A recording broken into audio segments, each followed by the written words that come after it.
যদি মিথ্যা কথা বলি আমাদের আন্দোলনে আমরা রাজনীতি আমাদের রাজ্যে এই বন্যাকে ওই জাতীয় বিপর্যয় হিসেবে ঘোষণা করা হোক, কিন্তু আমরা অবাক বিস্ময়ে লক্ষ্য করছি রাজ্যের কিন্তু বন্যার পরেই হয় হয়ে গেল সব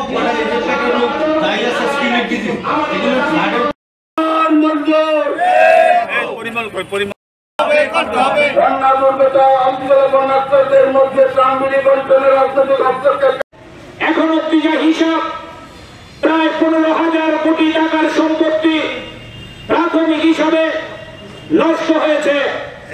দক্ষিণ ত্রিপুরা থেকে শুরু করে আমাদের রাজ্যের উত্তর ত্রিপুরা 8টি যে জেলা, এই জেলার মধ্যে 6টি জেলা দারুণভাবে ক্ষতিগ্রস্ত হয়েছে। আরো 2টি জেলা আংশিকভাবে বন্যার কবলে পড়েছে। সেই ইতিহাস আমি আপনাদের কাছে দুঃসহনীয় ইতিহাস আপনাদের সামনে বলতে চাইছি না। আপনারা জানেন আমরা আজকে মূলত আগরতলা পুর নিগমের 21 নম্বর ওয়ার্ড, 23 নম্বর ওয়ার্ড, 25 নম্বর ওয়ার্ড এবং 31 নম্বর ওয়ার্ডের আংশিক এলাকার যারা সচেতন নাগরিক আছেন তাদেরকে নিয়ে এই পৌর নিগমের পূর্ব জোনালে উপস্থিত হয়েছি। কেন আমরা উপস্থিত হলাম? আমরা শখ করে এই বন্যার পরে বন্যাগ্রস্ত ক্ষতিগ্রস্ত মানুষদেরকে এই মিছিলে আনার স্লোগান দেওয়ার শখ ছিল না।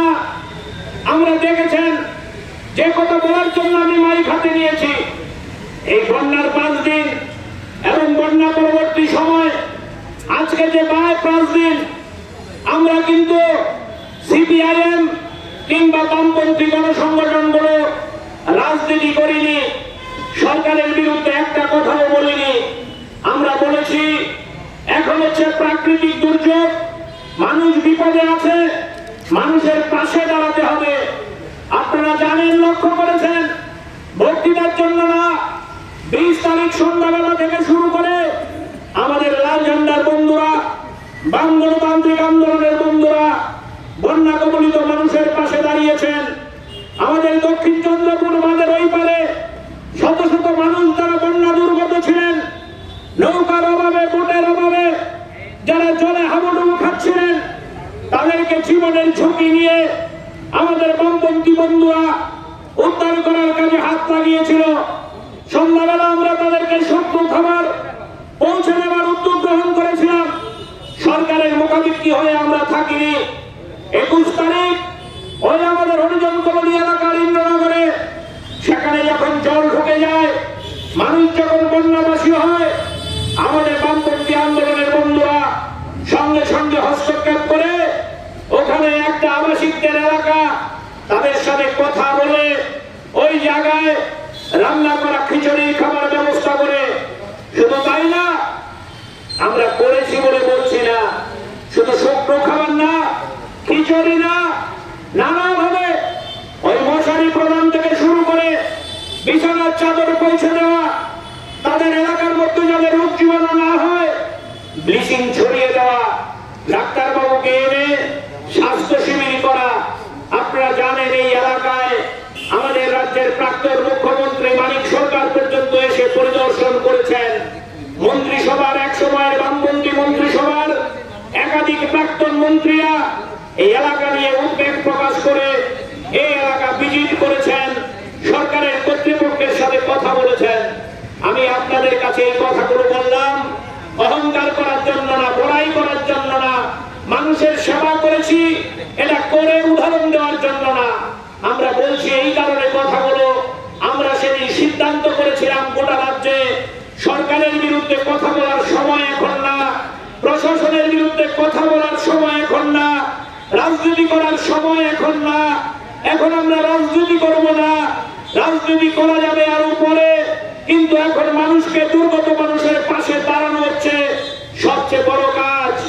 কিন্তু 20 তারিখ থেকে যদি ধরেন, আজকে 5 তারিখ, 15 দিন অতিক্রান্ত, বেশিরভাগ জায়গায় বন্যার জল নেমেছে। আমি আপনাদের বলবো, পৌরসভার অফিসারের কাছে গেছেন আমাদের প্রতিনিধিরা, আপনারা বন্যা কবলিত এলাকাগুলো ঘুরে দেখেন তো, দক্ষিণ চন্দ্রপুরে যান তো, হরিজন কলোনিতে যান, আমাদের চন্দ্রপুরের অরুণ বাবুরা এখানে আছেন, কৃষ্ণাদীরা এখানে আছেন, জিজ্ঞেস করুন তো তাদের রাস্তাঘাটের অবস্থা, পানীয় জলের অবস্থা। আজও মানুষ পানীয় জল কিনে খেতে হয়, বিশুদ্ধ পানীয় জল তাদের কাছে পৌঁছচ্ছে না। রাস্তাগুলো এত তাড়াতাড়ি মেরামত করা সম্ভব না, নতুন করে আমরা জানি, কিন্তু মানুষ যাতে হাঁটাচলা করতে পারে, ই রিক্সা অটো যাতে চলতে পারে, তার জন্য সরকি পড়বে না, তার জন্য আলাদা করে একটু টেম্পোরারি মেরামত হবে না। সরকার কোথায়? 15 দিন হয়ে গেল দক্ষিণ চন্দ্রপুরে হাঁটার রাস্তা নেই, কাদা, মাছি মশার উপদ্রব, ঘরে ঘরে রোগ জীবাণু, সরকারি তরফে ব্লিচিং ছেটানোর কোনো ব্যবস্থা নেই, মশা নিধন করার জন্য কোনো মেশিনারি নেই। কি কাণ্ড! অথচ আমরা প্রচার দেখছি দিল্লি থেকে নাকি কোটি কোটি টাকা আসছে। রাজ্যের মুখ্যমন্ত্রী থেকে শুরু করে মন্ত্রিসভার প্রায় সব সদস্যরা প্রতিদিন টুইট করছেন, নরেন্দ্র মোদী সাহেব এত কোটি দিয়েছেন, তো অমিত শাহ এত কোটি দিয়েছেন, বিভিন্ন রাজ্যের মুখ্যমন্ত্রী একান্ত মিলে টাকা দিচ্ছেন। সরকার নাকি ঢেলে টাকা দিচ্ছে, দিল্লির সরকার, ট্রিপল ইঞ্জিনের সরকার, রাজ্যে নাকি টাকার কোনো অভাব নেই। আমরা জিজ্ঞেস করি, টাকার অভাব নেই, এটা কি প্রমাণ? ঘর ভেঙে পড়ে আছে টেম্পোরারি, এখন অব্দি একটা পরিবারে 2 ভাগ টিন দেওয়ার ব্যবস্থা নেই। গার্জিয়ানরা তো এখানে আছেন, সাংবাদিক বন্ধুরা তো এখানে আছেন, আপনাদের জিজ্ঞেস করি, রাজ্যে কি বন্যা হয়নি? এর আগে 93 সালে বন্যা হয়েছে, 97 সালে বন্যা হয়েছে, 2016-17 পর 2বার বন্যা হয়েছে। বন্যার পরই আমরা দেখেছি তৎকালীন বামফ্রন্ট সরকার ঘরে ঘরে কাজের ব্যবস্থা করেছে, বিনা পয়সায় রেশন দিয়েছে, 2 ভাগ করে টিন দিয়েছে, পলিথিন দিয়েছে। আমার মনে আছে পলিথিন নেওয়ার লোক থাকতো না, এত বেশি করে পলিথিন ছাপাই দিত। আর আজকে কোন এলাকায় একটা পলিথিনের গ্যারান্টি হয়নি, 2 ভাগ টিনের গ্যারান্টি হয়নি, রাস্তাঘাট মেরামত করার কোনো উদ্যোগ নেই, জল